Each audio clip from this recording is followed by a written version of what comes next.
Hello and welcome back, at long last, to another episode of TâCHES.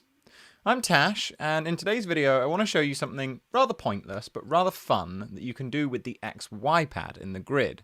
So without further ado, let's jump right in and I'll show you what I'm talking about. So let's open up an instance of the polygrid first of all. And I just want to make a quick disclaimer here that everything I'm about to show you is really quite pointless with using the XY pad. There is no reason to do this. Everything else would work without the XY pad. But I think that this is a lovely visual way of seeing what's happening. And, you know, like with all things with the grid and modular, it's just a great way to waste time and have fun in the process. So, you know, let's have a little look here.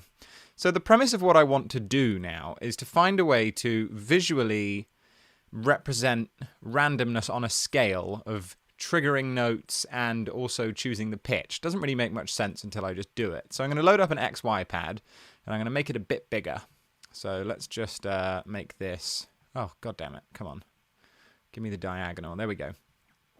So the XY pad, you can move around like this, you know, you've got the x-axis and you've got the y-axis and it all makes sense. And what you can actually do is map, say, an LFO to the x and it will make it move. And you can map an LFO to the Y. This is where it's my point of it being pointless, is the fact that what I'm about to do with these random knobs, these could just be assigned inside, but let's have a little look. Okay, so I've got this random here, and I'm going to set this to squiggly. Let's take two of them, and I'm going to make it a bar long on both of them. And might as well put them on free as well. Okay, so I'm now going to map this random to the x-axis, and you can see that now this is just moving the little blue dot that appears, and yeah, that's that. So now let's map it to the y-axis as well. So now we start to get almost a chaotic particle, and this particle is just moving around across the x and y-axis randomly. Now, what's important to note is that to trigger something, to trigger a gate in Bitwig, all we need to do is to give it a value that is 0.5 or higher. And the highest it could get to is just under 1, or 1, should we say.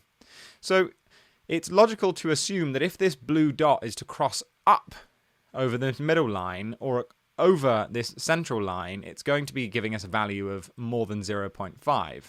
We can look now with the value readout and say, okay, so x-axis, where are we? As we start to cross over here, you'll see now 0.5. Cool. So what that would do, if I now connect this to a gate, is that every time we cross the central line, we're going to trigger the envelope. However, it doesn't work the other way.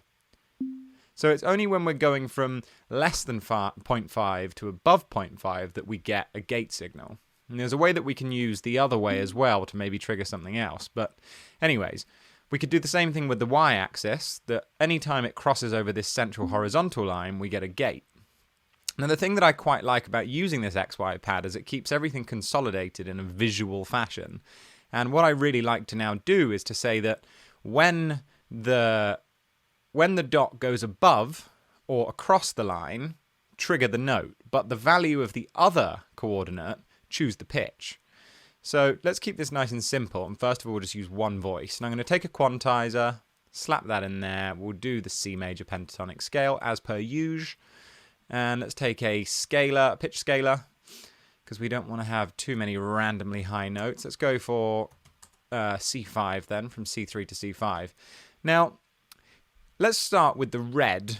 So every time we cross over the horizontal vertical, the vertical central line, we're going to trigger a note. Fantastic. Now what I want to now do is say that when it crosses over that vertical line, at the point where it is on the y-axis, so if it crosses here, give us a high note. If it crosses here, give us a low note. So I'm going to take this blue one and I'm going to attach that to the pitch. And you'll now see that every time it crosses it, depending on how high or low it is, we'll get a different note. So, come on. It's also just quite addictive watching the ball move around. Cool, so we've got a C there, like probably a central C. And there we got a higher note. But you will see that if it rings out, we're going to get the note changing halfway through, which doesn't necessarily sound great. Quite cool, but the way that we're going to fix that is the trusty sample and hold, throw that on here, and we're going to use the red cable, which is controlling the gate, to now say that every time we get a gate signal, hold the note until we get another gate signal. So take your time. Brilliant. Now give us another one. I might speed this up a bit. Let's go for 0.5 and 0.5.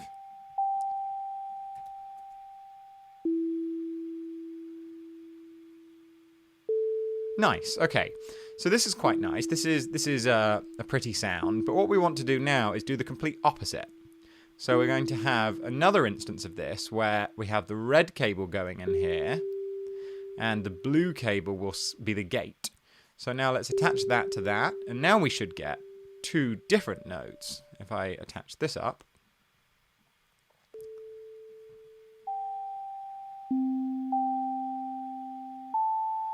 And maybe we'll do C minus 3. Let's make it from C2 to C5, so we get a bit more spread of the notes. So why I like this is just watching it, you know? You can see it's logical, it makes sense. And of course you could just map LFOs, like random LFOs, to exactly the same thing, and a random LFO will trigger a gate randomly. But having this XY pad is just very nice to look at.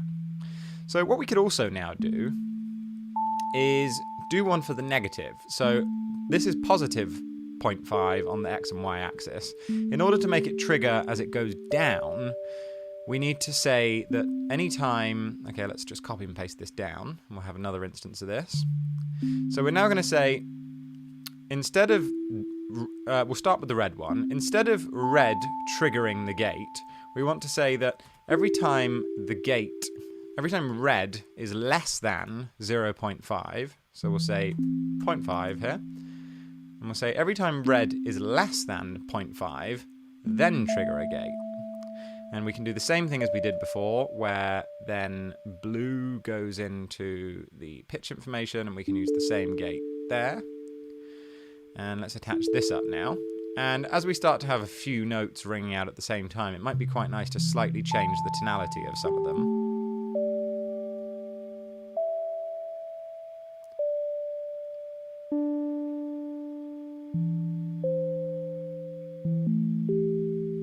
Cool, we can also play with the panning now. In fact, forget that skew. So now we can do the same thing here again. Just take that and we'll do 0.5. But now we're doing the other colors. Let's get rid of all of this crap. So now we say the blue is going in here. And when that happens, let's trigger this guy. And we'll use the red for pitch. So let's connect him up as well.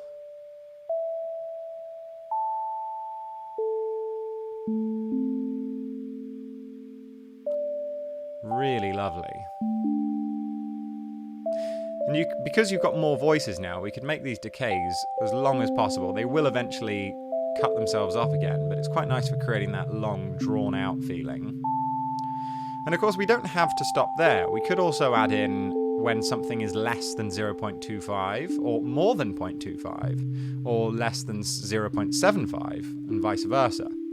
So why don't we do one more, and this time we'll do a more than.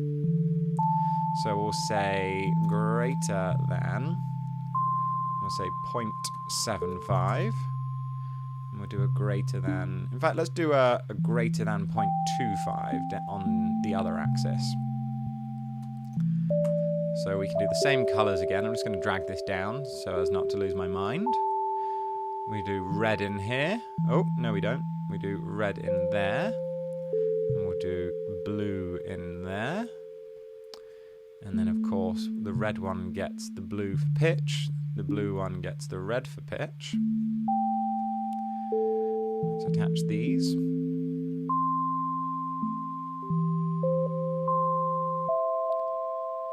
We could also maybe like detune some of these a little bit, see if that's going to help.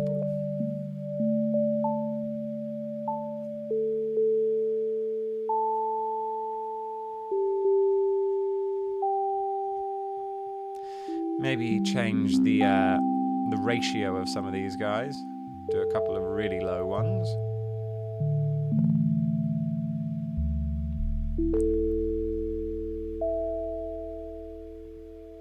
We will need to start bringing some of the volumes down on these guys. Oh, we've got one that's gone up a bit too high. Where's that?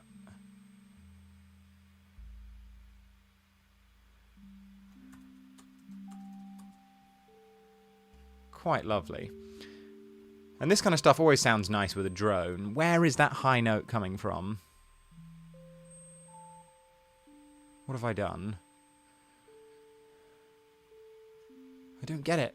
They're all ones. Let's just solo it. Okay, that's a low one. Oh, apparently it's this guy.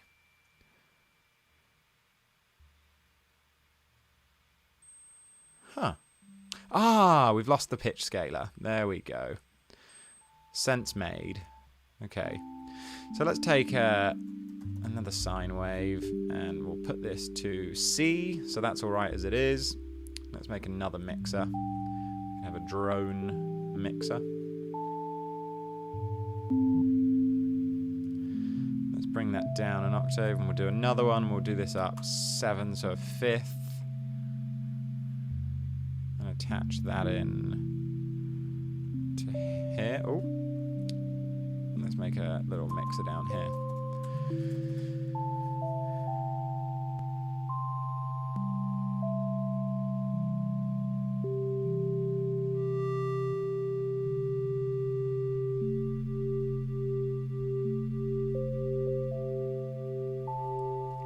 Now, quite lovely, it really is.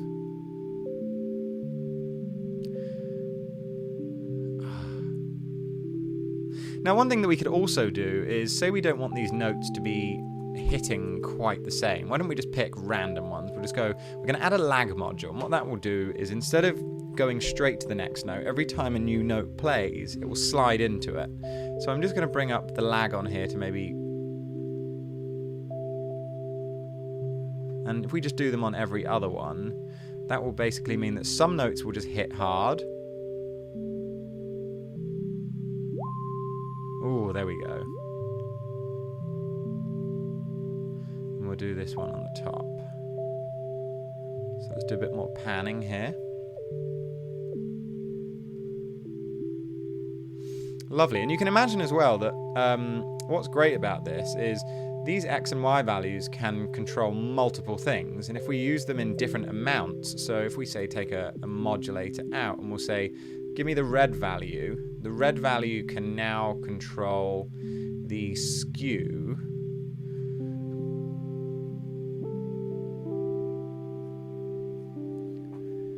And then let's do another one, which can control the, let's say, the pitch wobbly things on this. I don't know whether I'm doing it too little or not. Take another modulator out from the red, and let's make this one play with the lag a little bit. So we'll make that a bit shorter at first. In fact, let's make the blue do that. So we'll take the blue.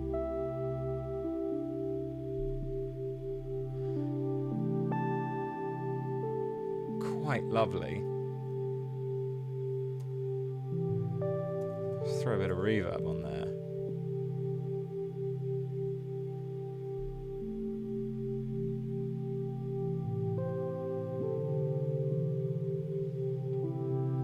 Just wonderful.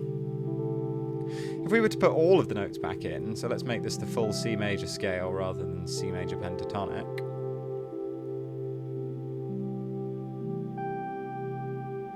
We could also then use a transpose module and say, before the quantizer on, say, this one, let's add a fifth to that, so we've got +7. And we'll do this one. We're just using the red values here. Let's do +9.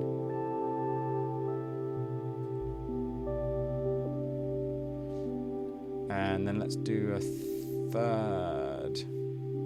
Tell you what, we've got no more inputs on the mixer there. Let's take, ooh, lovely.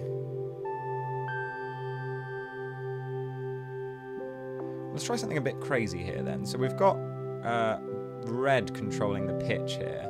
So let's add to this pitch with, let's add to it with blue. I don't know whether that's going to do anything. There's only one way to find out.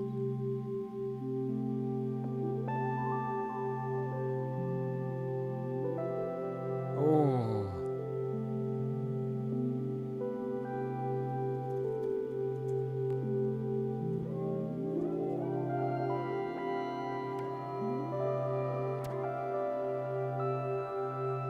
Oh, we quite like that, don't we?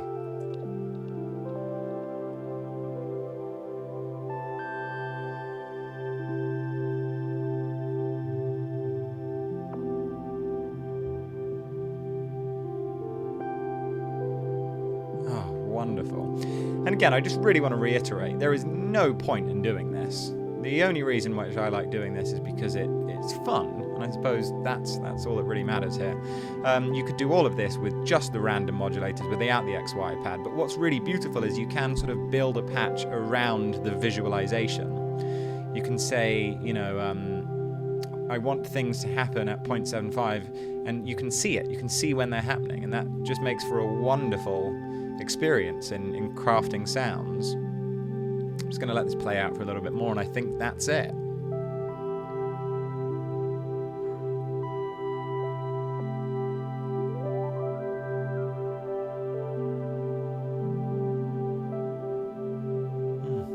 Anyways, that's been all we have. Oh, that's all we've got time for today. But I hope you've enjoyed this video.